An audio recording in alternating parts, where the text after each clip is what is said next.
If you keep finding yourself in the friend zone, chances are you didn't end up there by accident.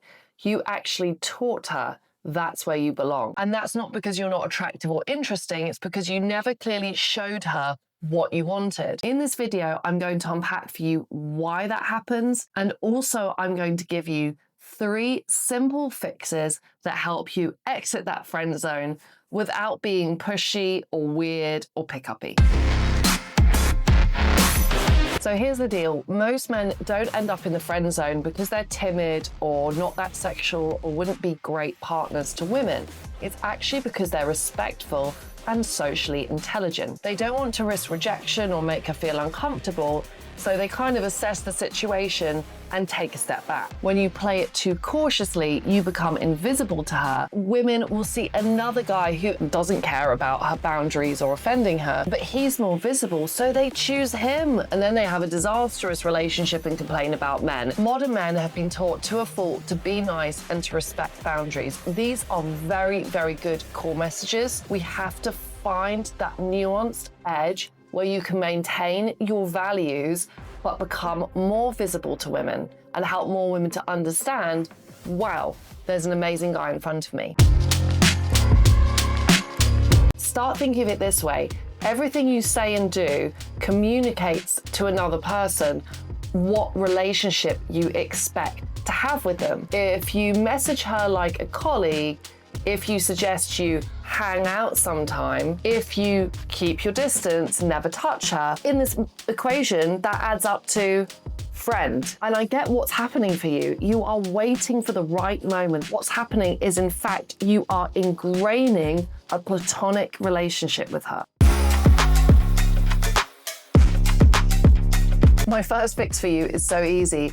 We're going to start calling it a date. If she turns up and she goes, "Is this a date?" You're going to go, "Yes." I get where this comes from when you say, "Oh, maybe we could hang out sometime," or "Let's get together outside of salsa and practice that routine." You're trying to create a context that feels safer because you don't want to push too hard and you also don't want to get rejected. However, backwards logic, you actually want to be clear with her. If she spends time with you, you want a clear context. It's like handing her a clear contract where she knows what she's signing up for. And unless you're genuinely down to be friends with her, you only want to go on dates with women who are open to the idea of a date. Framing spending time together more clearly in a romantic context creates a filter. Yes, you may get more no's at the start, but you also waste less time and you kickstart the interaction on completely the right foot, which is a romantic one.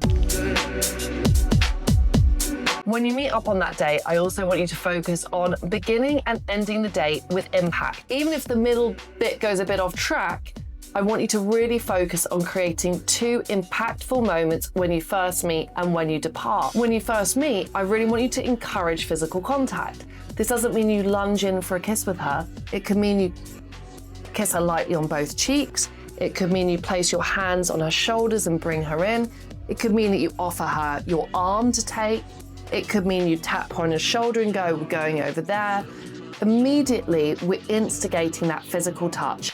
Studies show we are much more likely to go on a second date with someone when there's been more touch on the first date. I mean, it's not surprising, right? Then I want you to wrap up the date with equal clarity. Unless stuff's getting super exciting and you're going on an adventure together that day, I'd recommend wrapping up the date after a couple of hours and ending on a high. Instead of holding on to that last bit of the date and watching all the tension slowly fizzle out, you can say something that shows leadership. Like, "I've really enjoyed seeing you tonight.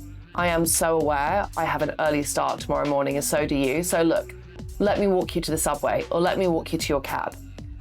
Wow. You haven't hung on to the end of the day. You've wrapped it up. You've shown leadership. And also you've created an impact. You want her to be walking off that date thinking, about you. You never want her to leave a date thinking, "It's that date." At a basic level, telling a woman, "You look great tonight," is a really good thing to do. Again, early on in the day, bank that solid but simple physical compliment.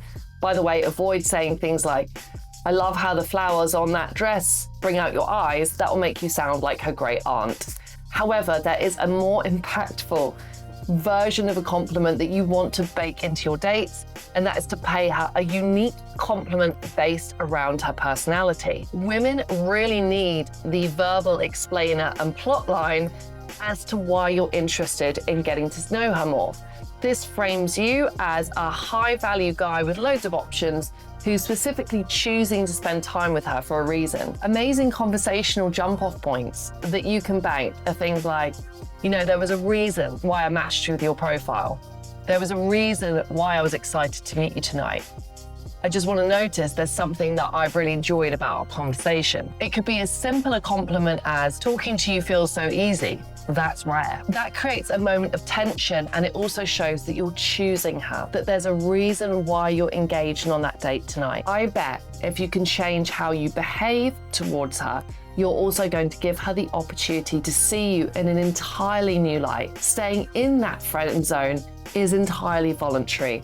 I'd argue it's better to filter women earlier on. If it's a no, that's cool, you're going to move on. And if it's a yes, you're going to build momentum and romantic attraction with her.